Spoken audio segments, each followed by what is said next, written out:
What's going on, you guys? Today we're going to be reviewing a very odd, rare, and somewhat pricey putter. This is the Juju from Ching.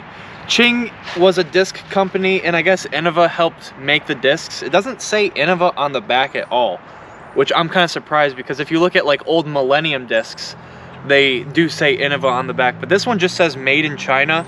But I know I do have the right disc. This isn't some like random disc. But you can notice right away that there's like these dimples on the disc, and it's like to put your thumb in different positions. And another thing that's really weird is like the edge of this disc is like completely flat. You know, it doesn't like come off onto like a curve or anything like that. It's like completely flat on the edge. Now, I've never actually thrown one of these or putted with one of these before. I actually remember seeing people use these, but I myself never threw one. Now, I don't know the flight numbers for this thing, but I'm gonna put them on the screen. And before we go out and throw it, because I feel like the flight of this thing is gonna be unpredictable. I'm not really sure what to expect. I do wanna try putting with it. I feel like it might not be a good putter for me since I do turbo putting, but I am gonna try backhand as well and see how it feels.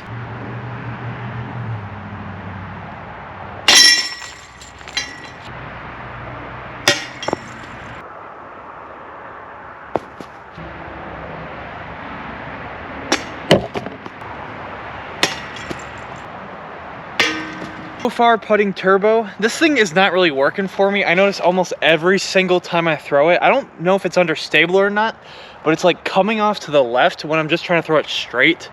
And I feel like that's because it's like this flat edge and my fingers are just like naturally pushing it left, and you know, it's really hard to like force it to go on a hyzer, right? Like when I'm holding it like this, I'm just trying to throw it straight, and it's just like pushing it off extra to the left. So for turbo putting, I don't know if I'd really like this thing, but I'm gonna try some backhand putts.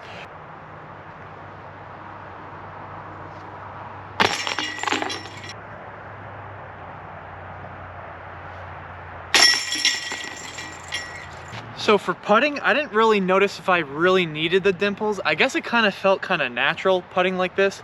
You know, my grip is like right in the middle of the disc almost. My thumb is right on these dimples.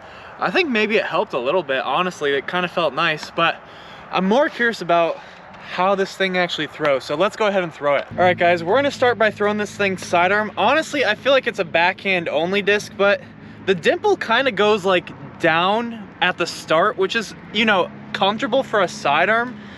But the thing about this is, like, if you chose one of the dimples like kind of like farther out from the rim, I feel like my finger is touching underneath and it just doesn't feel right. But I am gonna take this close dimple because it actually feels a bit comfortable.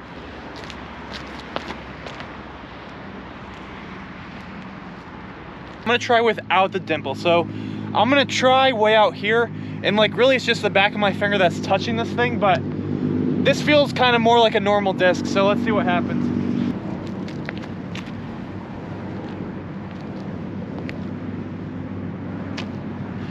It looked like it was gliding a little bit, but this could be a similar case to the Zero from INNOVA, where when I threw it sidearm, it flew really bad, but when I threw it backhand, it went super, super far and straight. So I'm gonna try it backhand now.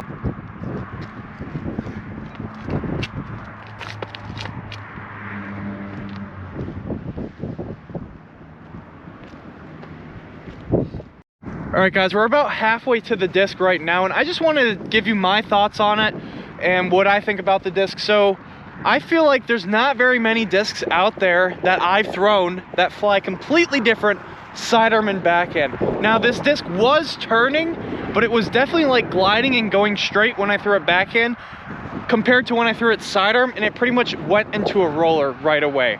Now, I think the main reason behind that is there's a little bit more wrist action in the sidearm, obviously, than backhand. Backhand is more like of a full arm motion. Sidearm is kind of like, you know, it's like a whip, and at the very end of the whip is like your wrist. And this happens to be one of those discs that flies completely different when you throw it sidearm than when you throw it backhand. And does that make this a bad disc? I think technically yes. But I will say, for the time I used it backhand, I made all the putts I used it on backhand, and I threw this thing probably at least 310 feet or something like that. And I know that's not like a very great distance, but for a putter in the first time throwing it, and in the wind and in the cold, I feel like that's not too bad. But anything sidearm with this thing is pretty much a no-go. Anyways, guys, hopefully you enjoyed. If you did, make sure to leave a like, don't forget to subscribe, and I'll see you guys in the next one.